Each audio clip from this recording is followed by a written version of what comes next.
ఆడ జ్ఞానాన్ని కాపీ చేసి విద్వత్త పుస్తకాలుగా చేసుకుని చదువుకొని డిగ్రీ సర్టిఫికెట్లు, మాస్టర్ డిగ్రీ సర్టిఫికెట్లు తెచ్చుకున్నారే, వాళ్ళలో ఏ ఒక్కడు కనిపించలేదు. ఇది బైబిల్ యొక్క విశిష్టత అండి, బైబిల్ యొక్క గొప్పతనం ఇది.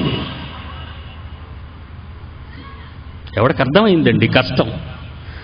దేవుడా దేవుడా దేవుడా దేవుడు అనుకుంటూ గాడ్ బ్లెస్డ్ అమెరికా అని చెప్పుకుంటే అమెరికన్స్కి అర్థమైందా బైబిల్?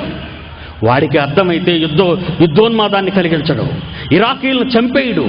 10 లక్షల మంది ఇరాకీ ఆడవాళ్ళు భర్తలు లేక, బిడ్డలు లేక, తాగడానికి నీళ్లు లేక, పసిబిడ్డలకు మందులు లేక ఇరాక్ దేశం అంతా మండిపోతుందే.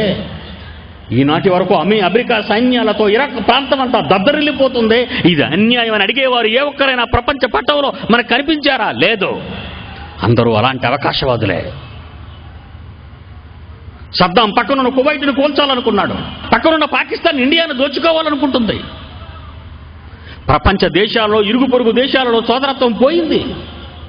మనమంతా ఒక దేవుని పిల్లలమనే పదం పోయింది. రాక్షసులుగా మారిపోతున్నారు, క్రూర మృగాలుగా మారిపోతున్నారు, పక్క వాడిని పాడు చేయాలనుకుంటున్నారు, కనబడిన సోదరుని రేప్ చేయాలనుకుంటున్నారు.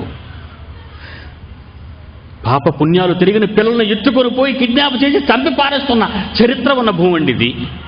వాళ్ళకి ఏమర్థమైంది చెప్పండి? ఈ చట్టాలు వాళ్ళు మార్చగలరా? ఈ పోలీసులు వాళ్ళు మార్చగలరా? ఈ రాజ్యాంగం వాళ్ళు మార్చగలరా? ఈ సమాజం వ్యవస్థ వాళ్ళు మార్చగలరా? మార్చలేదండి. బైబిల్ ఒక్కటే మార్చగలదు. అది చిన్ననాటి నుండి వాళ్ళకి చెప్పాలి.